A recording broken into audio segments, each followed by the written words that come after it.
जने महिला कनेस्टेबल को नहीं से किभली भाव में मानविकतार परिचय देइछन्ति गोटे समय दुईटी बड़ दायित्व को से निभाई मानविकतार परिचय देइछन्ति जने महिला कनेस्टेबल सुरक्षा दायित्व तुलाइबा सहित आउ जने महिला परीक्षार्थी शिशुर जत्न नहीं वर्तमान चर्चा रे एभली किछि देखिबाक मिलिछि मालकानगिरी बीबीगुड़ा परीक्षा केन्द्र रे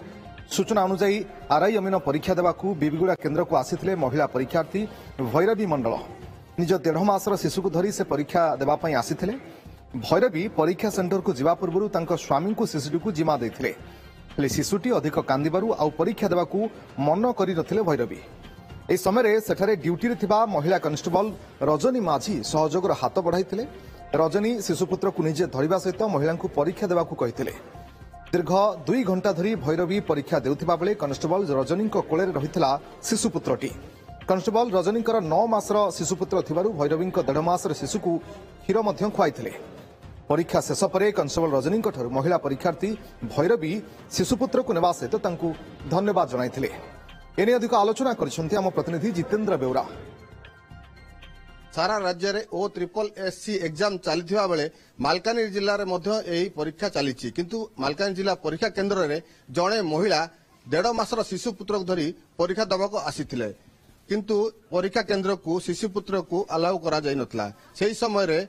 इटी ड्यूटी रे थिबा जने महिला कनेस्टेबल शिशुपुत्र दायित्व नैचंती देखिबार जोहे तो दंपति आसीथिले परीक्षा दवा पे किंतु तांग बाबांगर कार्य व्यस्तता थिला एवं बाबांग पाखरे शिशुपुत्र रही नथिला कांदिथिला तेणु ए कनेस्टेबल जनक से शिशुपुत्र को परीक्षा समय जहाँ 2 घंटा अच्छी 2 घंटा को निज पाखे रखछन आमे आलोचना करबा कोन कहबे परीक्षा केन्द्र जतले महिला जनक आसीथिले किभली चित्र थिला महिला जनक आसी पहुंचला परे आपण कोन कहले तांको से छोट पिला अच्छी बोली तांके एग्जाम देबा पई केमती जीबी बोली कांदुथिले आ टिके मन दुख करूथिले आ मु तांको कहले एग्जाम देबो जाओ तमे किछि टेंशन नियोनी आमे अच्छे रखि देबो बोली शिशुपुत्र आपण रखिले हां हां केते समय रखिचंती शिशुपुत्र आपण पाकर आसिला पर आ कांदुनी किछि छोट छुआ आपण मध्ये सुनिछु 9 मासर छुआ अछि हां केमती कहबे से जो दुख प्रकाश माने अनुभव करुथिले सेटा मु भी जानि पारली कि मोर छोट छुआ अछि तांको जिबा पई इच्छा हो नथिबो बोली मु कहली तमे एग्जाम रे फोकस कर मु अच्छी छुआ को धर देबी बोली तांको पठे देल तापरे मु निजे मां ना मु अनुभव कर पालेबी छुआ केमती रखिबी आ ताको भोक हेले भी मु खीर देबी बोली तांको पठे देली देखि पारतुए निजे मध्य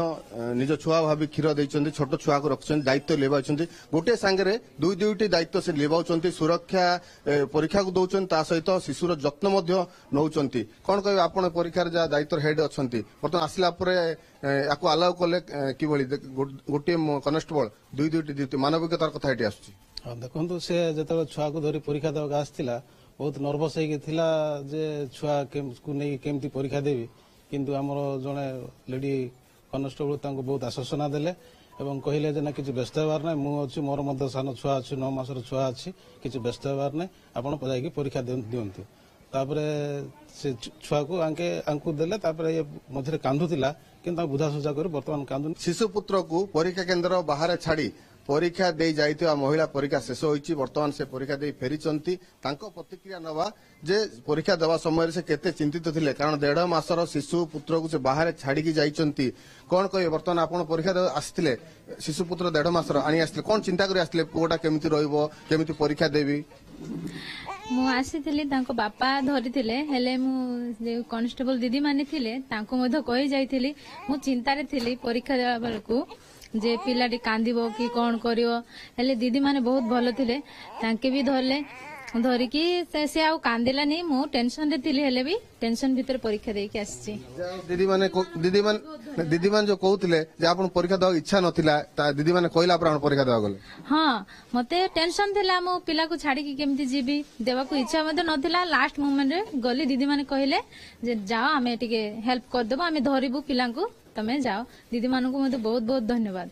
सेति पाई पिला को मते बहुत सहायता कले हम हस्बैंड सहित से पिला को धरिकी रखिले କାନ୍ଦିଲାନି ମତେ ବିନା ଟେନସନରେ ପରୀକ୍ଷା ଦେଇକି ଆସିପାରିଲି। ଖାଲି ମା ଛୋଟ ଛୁଆକୁ ଛାଡ଼ି ପରୀକ୍ଷା କେନ୍ଦ୍ରକୁ ଗଲେ ମଧ୍ୟ ଛୁଆର କଥା ନିଶ୍ଚିତ ଭାବରେ ମନେ ପଡ଼ିବ। କିନ୍ତୁ କନେଷ୍ଟବଳ ମହିଳା ଜଣକ ଯାହା କାମ କରିଛନ୍ତି, ମାନବିକତାର ଉଦାହରଣ ଦେଇଛନ୍ତି, ଦୁଇଟି ଡ୍ୟୁଟି ଗୋଟେ ସାଙ୍ଗରେ କରିଛନ୍ତି, ସୁରକ୍ଷା ଦେବା ସହ ଶିଶୁପୁତ୍ରର ଯତ୍ନ ନେବା, ନିଶ୍ଚିତ ଭାବରେ ତାଙ୍କୁ ଯେତେ ଧନ୍ୟବାଦ ଦେଲେ ବି କମ୍ ହେବ। ମାଲକାନଗିରିରୁ କ୍ୟାମେରା ପର୍ସନ ବିକ୍ରମ ପାଢ଼ୀଙ୍କ ସହ ଜିତେନ୍ଦ୍ର ବେଉରା, OTV।